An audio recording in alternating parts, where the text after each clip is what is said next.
I'm very excited to be with you this morning. Nervous and excited, and I think we've just been blessed with some amazing speakers over the last few days.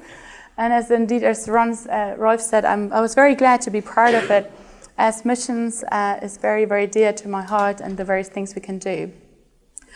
I was thinking all week, what can I do to reaffirm that Germans are very cool and that they're nice and that they exercise great leadership skills. But then I thought, I really like Scott, so that's a problem.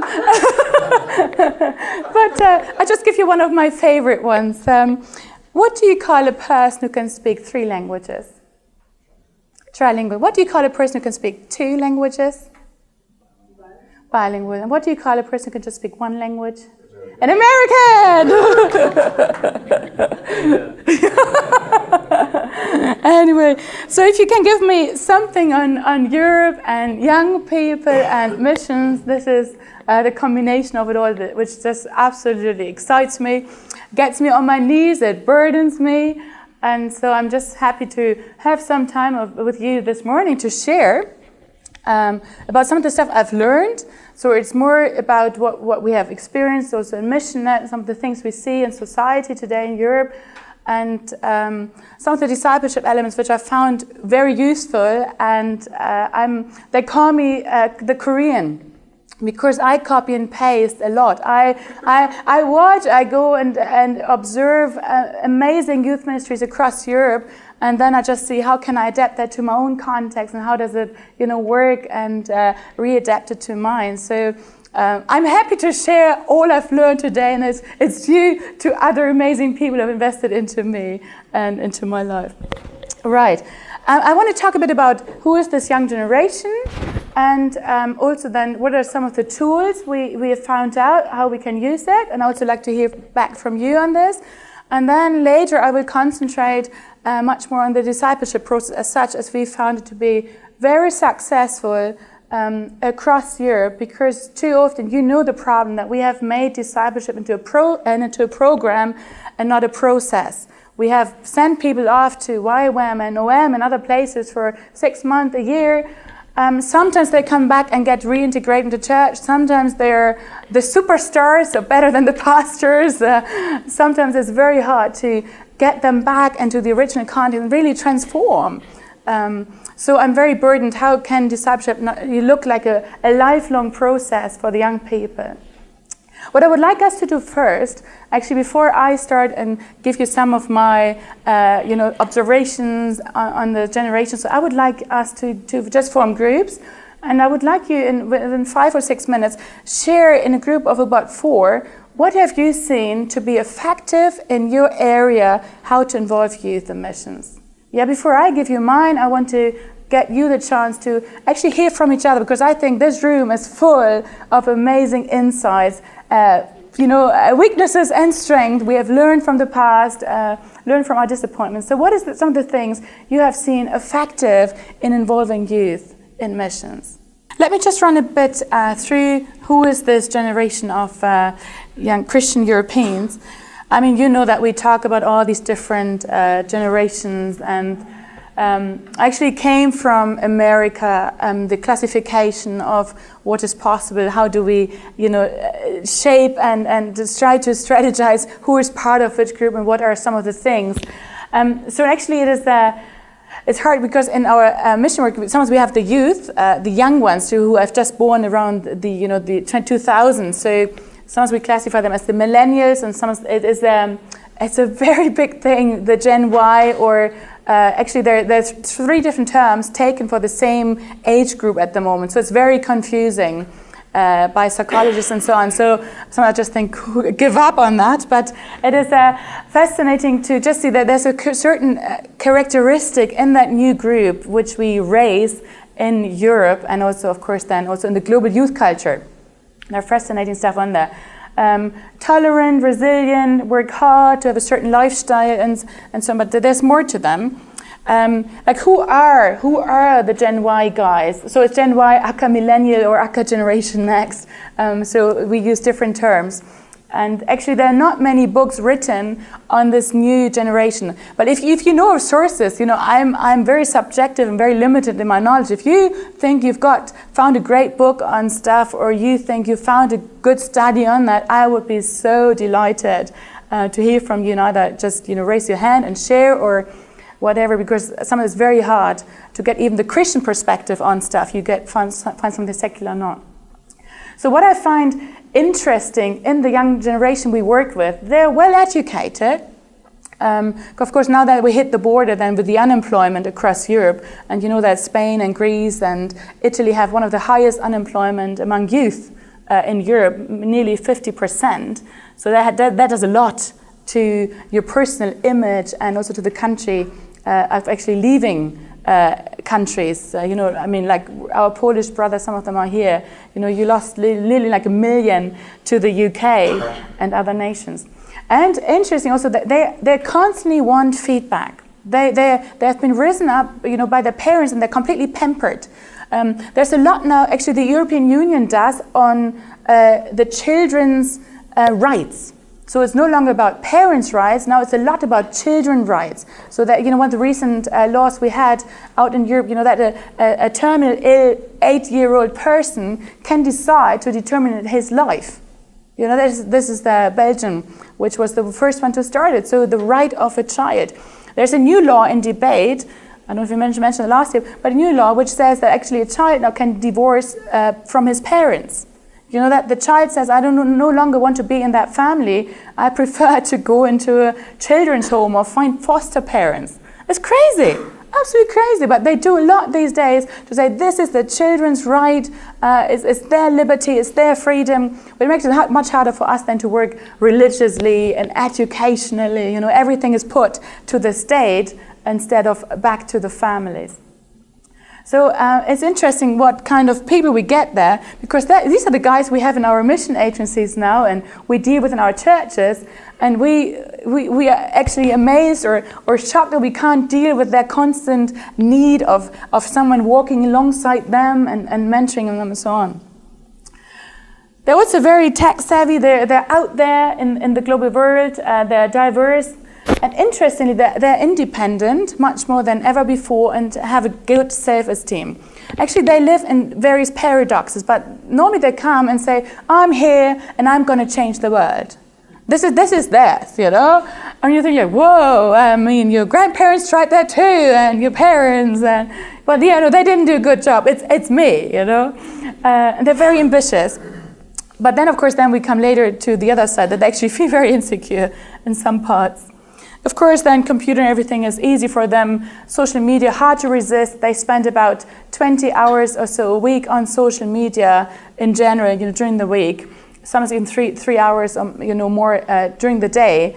So, and I still think we as agencies have not caught up to that dilemma of what's happening on the internet and what are the uses we make of. Now I'm just so glad that we launched some amazing apps for refugees or young ones across Europe. But I think, what's happening to our young Europeans? So they don't mind, sharing their knowledge as long as you don't dismiss it. If you come and you immediately say, this is not working, we've tried that before, but this is, we're not interested, then you shut them down, then they just go somewhere else. So they're very sensitive in how you receive them, how you're interested in their process. They're ethnically very diverse today. I have lots of churches I deal with, especially in Hamburg. There's not one monolingual church youth group anymore. The churches, the adults are much harder, but the youth groups, they mix much, much easier with each other and have different nations on there. And of course, the respect to religion changes and race. So there are lots of things happening. So for them, it's very normal that everything is, everything is tolerant, everything is possible for them to work with. It's either ethnicity, it's truth, multiple truth is accepted. It's amazing that you have biblical truth next to each other, or even then next to the secular truth, and they just integrate it all into one big picture. And I just challenge them. I think, this is not right. One cannot be right and one cannot be wrong, and then you just accept both. But for them, in their minds, there's no contradiction. They just live, have this tolerance in them, which doesn't matter at all to them. independent, of course, also because we are lacking the support of our parents. I mean, all these children we work with in general across Europe, 50% of them have, just a single parent to raise them. I mean, I don't know about your divorce rates in your countries, but in some of our countries it's horrendous. So they become independent very early because they have to be. And of course, then that's where they cling on to their friends, and they create new family units, either on social media or even just among their friends at school or class or studies. They would love to take on responsibility, but they don't know how to end in responsibility. That is a big paradigm shift we have, and it's a big problem for us. We just shared in our group. We take them somewhere, we give them a task, they do it on the spot, but then back home, they don't. They don't put it into practice. They don't know how to do it. So, and you see it says, 1 in 4 comes from a single parent household. 3 in 4 have working mothers. So our whole structure changes rapidly. And of course, then the ambition they have, they like to learn and they're willing to do things differently. What I find very interesting that today we say, they prefer to ask questions than to waste any time to explore and figure out for themselves. I mean, I actually, I tend to be that much more than ever before. I go onto Google, there's always a YouTube video explaining you what to do on your computer. You just type in a problem. There's someone else who's dealt with a problem before, and I think I'm going to just not waste my time on figuring it out. But that makes it very hard with that young generation who is so spoiled, and someone else has done the thinking for them and the figuring out. So some of the predictions we have for the future church, of course, we have the millennials who will be called post-Christian in their beliefs, thinking and worldview, which is going to be a big challenge to the church. And also that we see a trend at the moment that churches have to create smaller units. Like we have to create family units within the churches for them to really feel accepted and be part of something where they really feel, I belong to that one. And it does not mean first what I believe, but that I first belong. That strong statement by Grace Davy, belonging before believing, is utterly important to them. Well, we make it often very hard. We come with our doctrine first and say this is what you have to do, and this is how you have to believe, and this is how you have to dress. But for them, it's first being part of something they belong to, and where they feel accepted and loved, and no matter what they think and whatever truth is for them. I don't know, I mentioned it last year, but I don't know how much you've heard about the sticky faith study. Of course, I'm sure Americans have done heaps of times. But Kara Powell has done a big study, a research on youth and youth leaving the church. So one of the things which came out is that 80% of Americans, at least that's what she found out. Maybe you can disagree with that one, Scott. 80% of all young people leave the church by the age of 18. That's in America. And we're looking into predictions for Europe, which is about 60 to 70%. Of all the young people raised in our churches, and now we think, we already have half, less than ever before, the single parents and so on. So it is very critical. I found a study in the UK which says that if you have 2 Christian parents who are, Christians, obviously, and so there's a 50% chance of you become a Christian. They did a big survey in the UK. If you only have 1 Christian parent, the chances that you become a Christian are only 25%. So a huge recycling system is happening here, or actually not, because we're missing the bridge in between. And we can just look on, and I can give you the links to the studies. But I thought, because sometimes we judge, our elders by, how many Christians have, children have they brought to faith, and if there's one, the odd one out who has not become a Christian, we judge them very easily. I don't know about your churches, but in our churches we do that very much in Germany.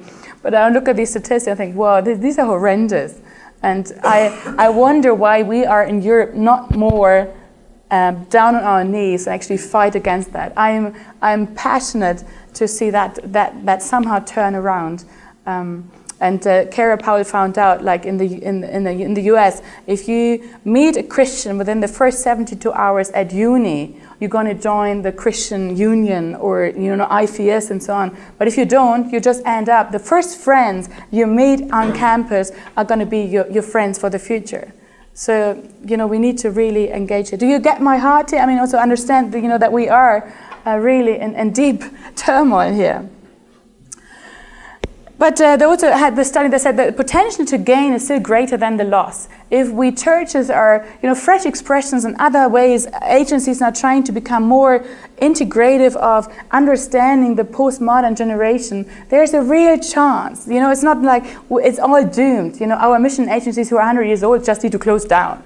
This is not the message, But as much as we can integrate the young ones into our and help them to walk the journey. That's probably my biggest outcome for today. I just think if we can walk the journey with these young ones from faith to indicating a mission interest to coaching them through to actually end up somewhere, this is going to have the highest success rate across Europe.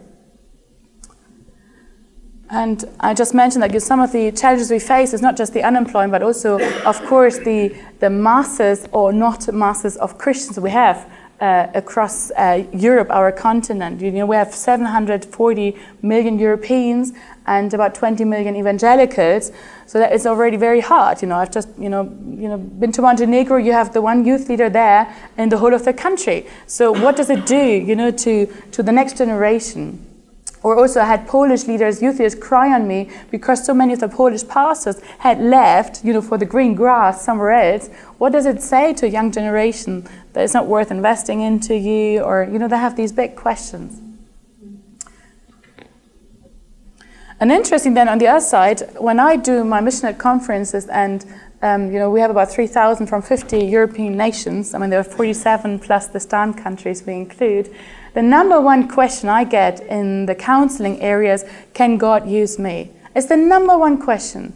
Though they come, mostly from somewhat pampered households, it's about them. It's about how many instruments we can get them to play, how many sports they can do during the week.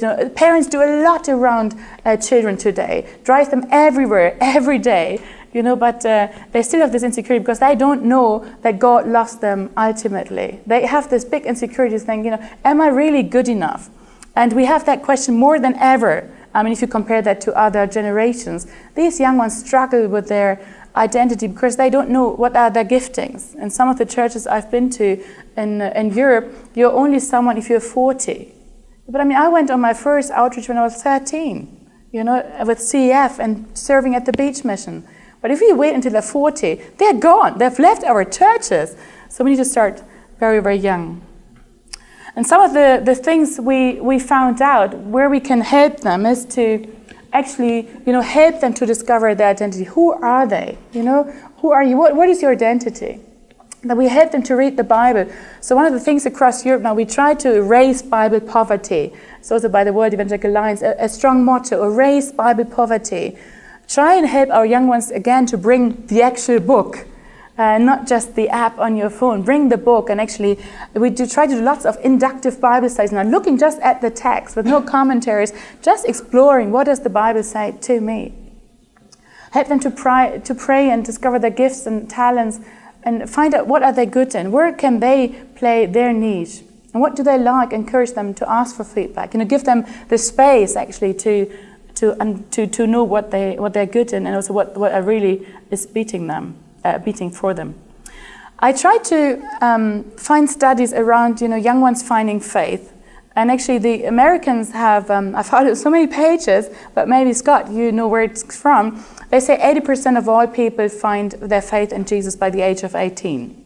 But I couldn't get to the source. Everyone uses this phrase, but there's no source. Now I found the first one in Northern Ireland from Summer Madness. I don't know if you've heard of this, a fantastic youth festival. They did their first analysis. So I said, please, in Europe, we need some more researchers who really do stuff around youth ministry. So if you're still considering a bachelor or master's, help us to do something regarding youth and so on. So they did an analysis, and it just came out in December, so it's very recent. And whatever I've got, I'm happy to share that with you. I'll send you the links to these various researchers. But so they looked at, what is that, before you came to these camps and before you became a Christian, how was your church connection? So as you can see, lots of them have been, very strongly connected to church because of Christian parents and upbringing and so on. Some were somewhat involved and some not. So that was understandable. But then we asked them, how did you come to faith? how they came to faith, And so they said, which shows the process. It's no longer that they can always pinpoint to a date and say, this is it. It is for them, something which happened, but I don't know when or how, gradual awakening, 20%, or can't remember a time without God. That, of course, is for the ones who are raised in Christian families. They don't know when the conversion really happened. Event or process, or, 26% only having a definite conversion moment. And then we looked into the age. When did faith become real for them? Because they, do conferences, events, and mission outreaches and so on. So you see that, until 10 years is 30%, then 11 to 14 years, 26%, 15 to 17, 18%. So we can see, 84% of all people become Christians before the age of 25. So really this is the crucial age where we need to challenge them and commit their lives. Otherwise it is so much harder to bring them back to faith. And we know once they've left church, some of them, they found out in America that some of them will come back once they've got children themselves and they want to have a Christian education for them. They're going to come back to Bible school, to Sunday school and so on. But there's nothing in between. So in Germany, at least, we are losing the ones between 20 to 40 in our churches like crazy. It's the missing gap.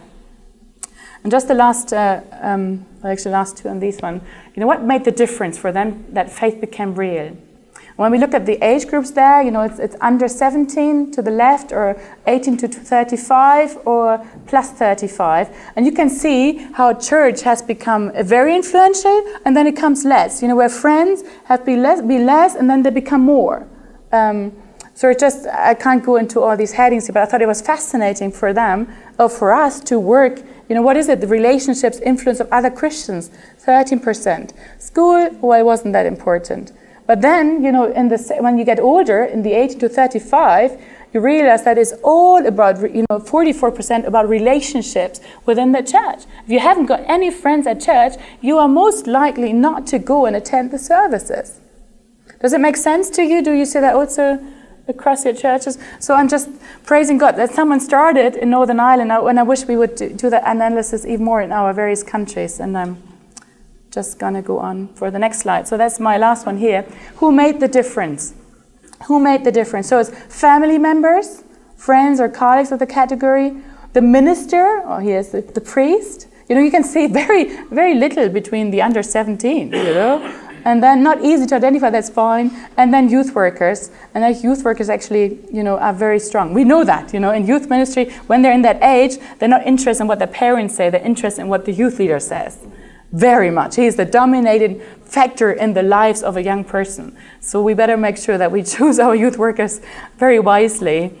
And we have, of course, the big problem today that our youth workers only last 2 years in ministry. That's an average statistic we have across Europe. So how can we... 2 years. Yeah, it's either because they're just, they're the youngest or the oldest person on the youth group team, so that they're just asked to become youth leaders then, which is always a bit of a nuisance. They have no one to mentor them. That's one of the things they really struggle with, so they just leave, they feel burned out, or they just move on because they study, somewhere else and engage and so on. But I heard a statistic from America that's even 14 months only in America. That, of course, relates to the non-paid youth workers, which is mainly what we have in Europe. There's only the Netherlands and Germany and Switzerland and others who are actually able to pay a youth worker, and the rest of Europe is hardly happening. So now I'm going to that, taking from the youth and where they're at and what conversion, means to them and how they get that to a missional mindset, because this is why we're here. We want to explore what does it mean, to develop a missional mindset? How can we get the local and the global into them? We just don't want to just concentrate on having a great church, but we want them to think globally, to act globally, to be part of, we say, act local, but think global, trying to be engaging them on various levels. And we realized, and that's also now part of my dissertation, that you have to start local. I mean, you will never get anyone fantastic out there if you have not done the homework right on the forefront of your church and on your youth group. So living in fellowship again, so trying to provide this family unit, and of course serving everywhere to everywhere. So I've looked at events, and I tried to analyze Urbana and Zima in Latin America. There's Mission Korea in Korea, obviously, and other nations. I tried to see, has anyone done any impact analysis of conferences? And I mean, Urbana runs for 60 years already, but sadly, no one has kept any statistics or anything for the last years, so they can refer back to. But I was interested to hear, we asked the young ones to fill in decision cards, but we don't follow up. Have they actually been, going on a short-term outreach, or have they gone long-term somewhere, as they had indicated? But so I thought, okay, I'm just going to start with MIssional. I have had 4 conferences now since 2009. And so I've come back to the ones who started. So I've analyzed who has come twice to the MIssional conferences, so I could at least try and catch a bit of a change if there is any. So I looked at cognitive changes. Has anything regarding cognitive change towards missions changed? I looked into behavior. Do they study the Bible more? Do they read more? Do they give more to missions? Also, do they go on short-term outreaches and engage in the local communities, become active in social, justice programs or whatsoever? And some of the stuff I found, I'm just giving you here just as a quick thing. I mean, if you're ever interested to read more on this, you're happy and invited to read my dissertation, which is, praise God, not too bad. And I wrote it in 3 weeks, so I shouldn't tell that to anyone. But I had a great team. My professor said he's never seen such a teamwork around a dissertation. And these were all young people who've gone through MIssional. I think they paid the benefits to me, having seen a transformation in their own lives. But so people just said, I did this missionary journey, which we had at the conference, and it's like the only purpose of my life. It's like if my life starts here. I didn't want to serve the Lord while waiting to go into the world. Actually, I just misquoted something here. They came back. Actually, this is statements from people who have actually understood what a mission lifestyle is, and then said, I'm going to implement that into my journey. I'm just going to show you in a minute the change which has happened, or it's the privilege of living a mission lifestyle. So they understand, having come, so I've analyzed, they come before, I checked their cognitive understanding of missions before, and then after, and then also a year or 2 years after. So some of the stuff, for example, which we did, which looks probably terrible to you, but these were my analysis from the various surveys I did as I was interviewing people who came to MIssional, and then also looking into how much this has changed, and then I realized actually through attending regular mission events, of course, that the view of missions changes. It changes cognitively in small steps. But the more you attended something on missions, the more your heart was changed. And also we realized that with the younger ones just came for the fun. And we realized there are 5 different types of people who come to your mission events. Some just come for the program and want to just see the band and the speakers. They get the least out of a youth mission conference. But the ones who are hungry and say, I just want to hear from God about my calling, they're the ones who love it the most, and they hear God speaking. It is fascinating, how people react to various things. And I think, please don't come for the program. I'm not getting the top speakers, but then, this is what they get.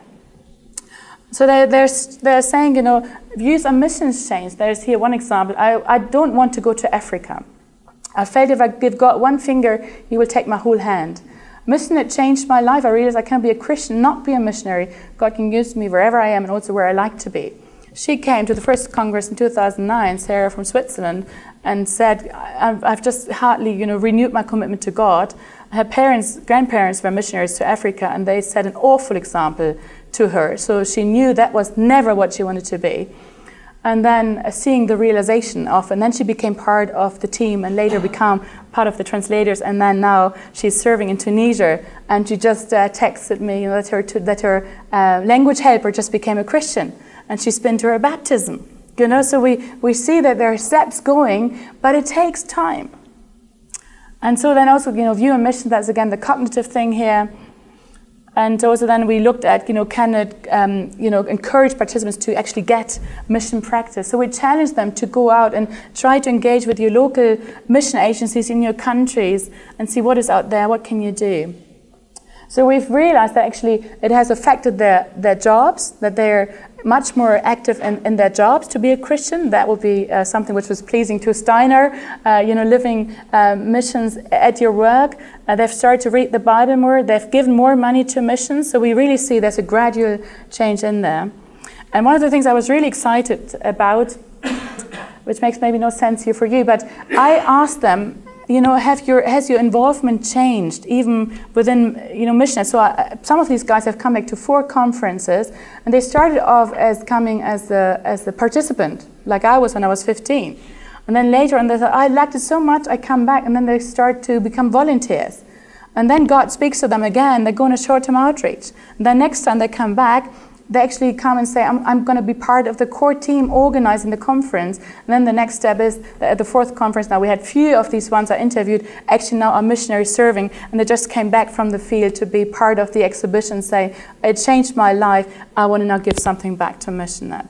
So this is what I think we all are dreaming to see in our work, that we actually journey with people until they've got there.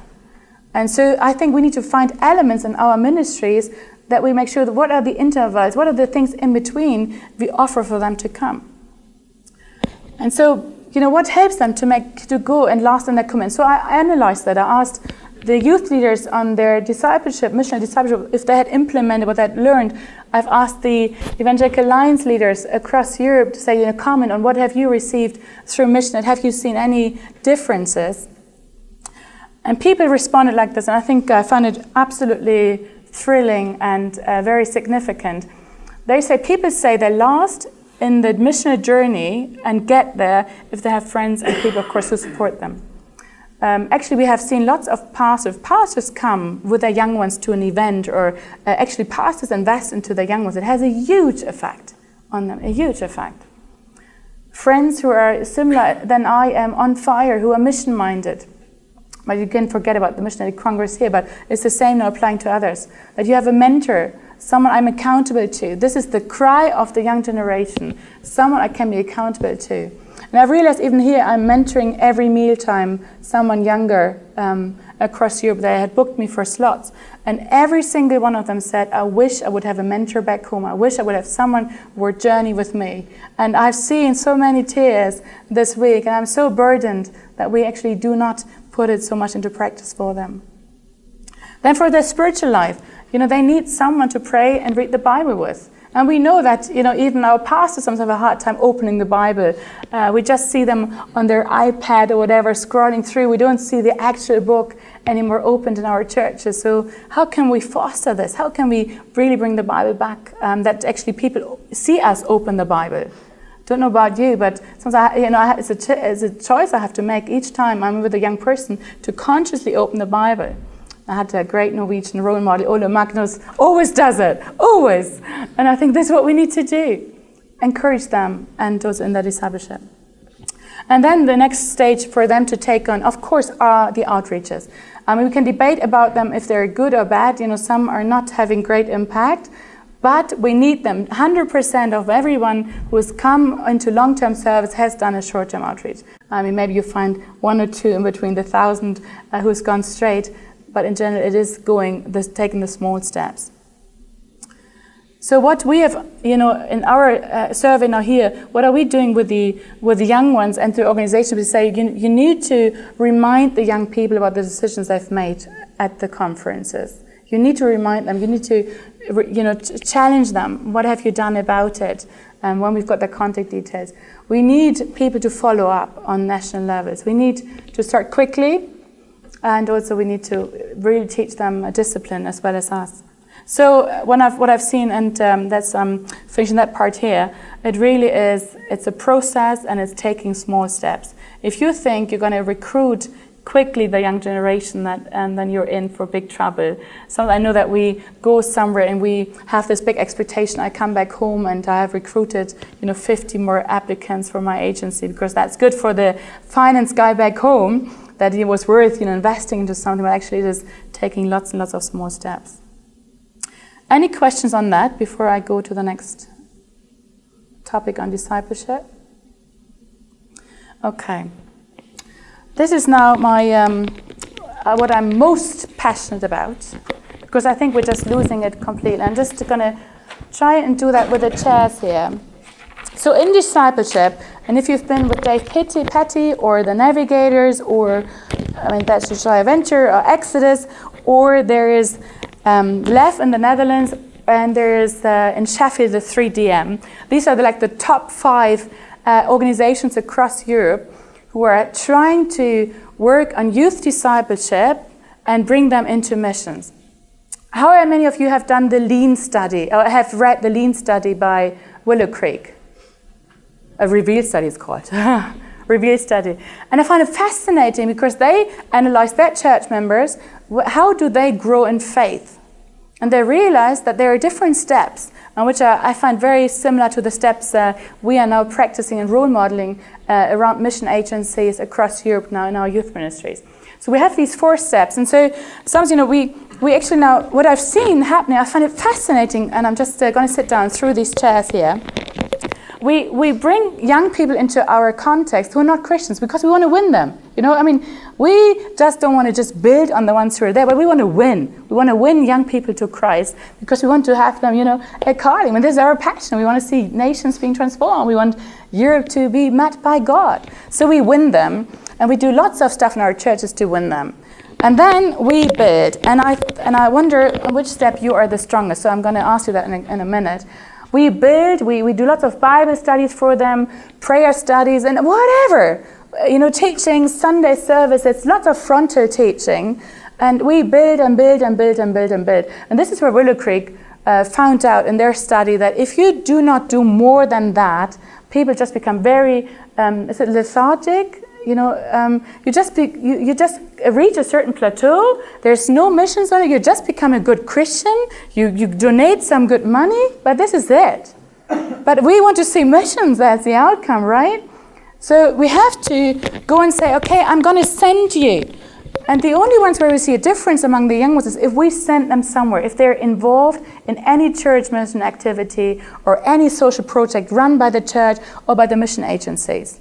And this is where we have the biggest dilemma between these 2 chairs here, from win and build, but we don't do anything to multiply. It's not multiply, it's when equip. We give them tasks and then we just let them go on their own. And then they crash, on a mission trip or whatsoever, and they think this is it.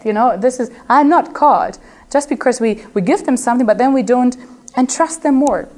So I think if we are not engaging our young ones in activities, they will not stay in church. That's also what came out of the study, but they will also not go into further steps. So I'm very burdened by that. And then, of course, we want them not only to become disciples, but we want them to become disciple makers. We want them to you have been reached by the love of God, and so now is your turn to bring the love of God somewhere. And our mission agencies and churches, we stumble around the first 2 somehow. Some of us are great in evangelism, but then we don't do anything with follow-up sometimes. But then we hardly do anything for that equip period here for the young ones and say, I'm going to, entrust you that you can be a good leader. And Exodus, Northern Ireland, has now been sought after by so many mission agencies because they see 700 young ones each summer go through a discipleship program, and it can be one of these 4. And then you go with your team on a missions outreach, and you're going to be discipled before and after, with such a high success rate of them then turning into missionaries. So that all these agencies now, mission agencies, have said, what is the secret? How can we do it? Because often I know that I just collect a team of young people. I take them with me to, I was just really recently at the harbor in Athens among the refugees. If I just drop them and just do something great, and then 5 days after we all go back to our own homes, there is no discipleship element in there. Nothing will stay as a lasting, a nice, great memory because we have changed the world for some refugees, But so what? We've done nothing more than just smiling and maybe giving a Bible and some sweets and sleeping bags, but this is not creating, disciple makers. So I would like you to turn in your groups and say, where do you think that with my organization, with my church, where am I focusing on the most? And is there any desire to actually to overstep that or overcome or seek someone expertise on that and say what is out there. I do believe that there are no reasons, there are no tools which are just the only tools which work. I think what we see from our studies is that you need to have church and missions relating to each other. You need youth church and youth groups relate to mission agencies. It has to go hand in hand, and it's a process of a long time. And also, it's the question to us: are we willing to invest into a long time, person, a long time relationship with someone, eager? Young people today, they apply to various mission agencies at the same time. And they want to say, how good are you? How are you looking after me? How are you treating my questions and so on? There's no longer that I'm called just to this one single agency. It's more like, where do I feel good? Where is someone there looking after me? So how are we in this, society trying to engage with the young ones and say, I'm opening doors for you and I'm willing also to go the extra miles. I have hundreds of young ones who just approach me and say, can you just pray for me? I'm taking this step and this, are we willing to open our hearts to them and say, it does not matter if you're going to come join my mission agencies, but it is that I'm investing into you to take your next steps towards missions, and I will do anything I can do to help you to get there. So I'm finishing off with that. What I've done, inspired by these mission agencies, especially on youth mission discipleship, I have looked at all my core team members on my team and said, where are you in these stages? What can I do to help you to take the next step? So actually, I've talked with them through that and said, I think you're in this building thing, but I want you to overcome and get more experience, get hands-on. I want you to stay in the game for long. And so then, we come up with some ideas and plans, and it's now these young ones who lead teams, worldwide. It's the young ones who are out there taking on responsibility. So I just only encourage us to really invest into them and believe in them and pamper them when they need to, and also kick them in the butt when they need it. It's working both ways for them.